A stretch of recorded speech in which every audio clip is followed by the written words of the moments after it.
राम्रो बुझ्नुस् है, सुकुम्बासी अव्यवस्थित बसोबासी गर्नेले श्रम संस्कृतिलाई नबिर्सिनु है। म मात्र त्यस्तो मेयर हो जुन मेयरले 72 सालदेखि घर नम्बर रोकेर राखेकोलाई 79 सालमा म जितेर आइसकेपछि मैले सबै खोल्दिएँ। अहिले सबै मान्छेले घर नम्बर पाएको छ। यतिखेर ताली बजाउनु पर्ने हो, यतिखेर चाहिँ ताली बजाउनु पर्ने हो। ताली पनि कतिखेर बजाउने भन्ने थाहा हुँदैन हामीलाई, त्यसमा तालिम लिनुपर्छ है। तपाईहरुको हक अधिकारको लागि भदैसम्म लड्ने मान्छे हो म है। गरिब दुखीको लागि, गरिब दुखीले श्रम संस्कृति पार्टीमा भोट हालेन भने पाप लाग्छ है।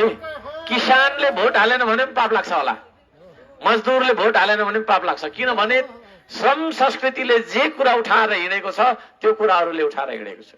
म तपाईँ जस्तै दुःख गर्ने मान्छे हो है। राम्रो बुझौँ है, कुन लेभलबाट पनि म भनिरहेको छु भने यतिखेर पनि घर दैलो गरिरहेछ नि।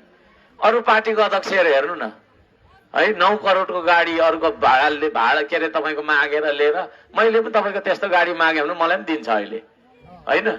तर मैले मागेको छैन, व्यापारीलाई मैले गाडी मागे पनि दिँदैन र मलाई दिइहाल्छ नि होइन।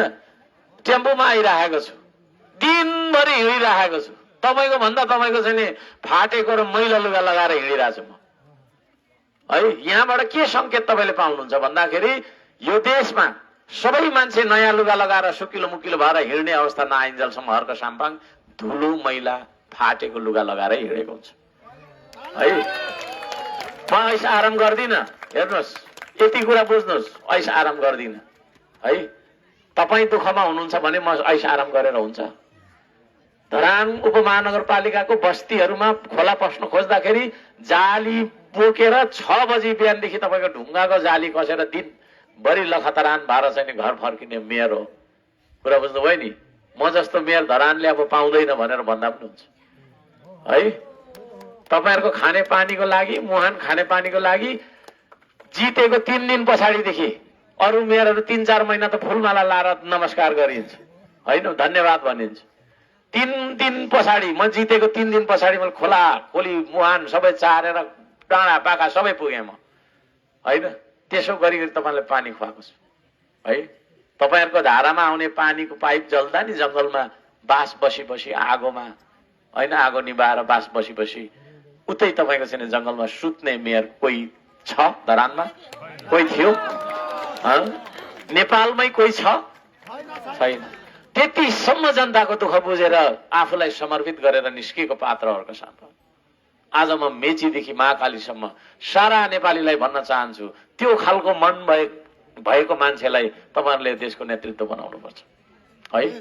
जातको कुरा, नाकको कुरा होइन, रङको कुरा, दाढी छ कि छैन होइन, नाक कस्तो छ, आँखा कस्तो छ भन्ने हेर्ने होइन, हर्क साम्पाङ नेपाली हो कि होइन त्यो कुरा हेर्ने हो है।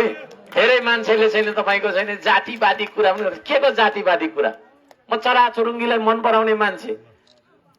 धरानको तपाईँको पुरानो बजार लगायतका नयाँ बजारमा बाँदरको आतंक बढ्यो भनेर त्यो बाँदरलाई होइन तपाईँको चाहिँ फलफुलै छैन। बाँदरको लागि फलफुल तपाईँको चाहिँ 25,000 भन्दा धेरै अम्बकको रुख रोप्ने हर्क साम्पाङ होइन भनेको त्यो श्रम संस्कृति इलाकामा।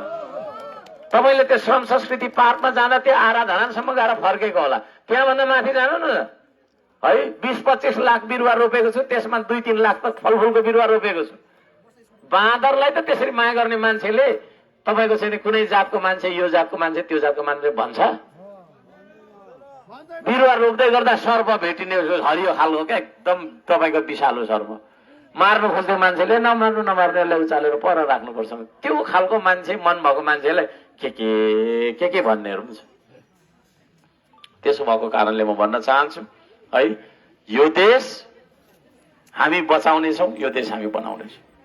देश बचाउनु पर्छ पर्दैन? अहिले यसो हेर्नु न, देश बच्ला जस्तो देख्दिनँ म त है। अस्ति त्यो सिंहदरबार हाम्रो जेन्जीले जलाउँछ, यसो छोराछोरीले है। कत्रो तपाईँको षड्यन्त्र है। 200 भन्दा धेरै त तपाईँको प्रहरी कार्यालयहरू जला।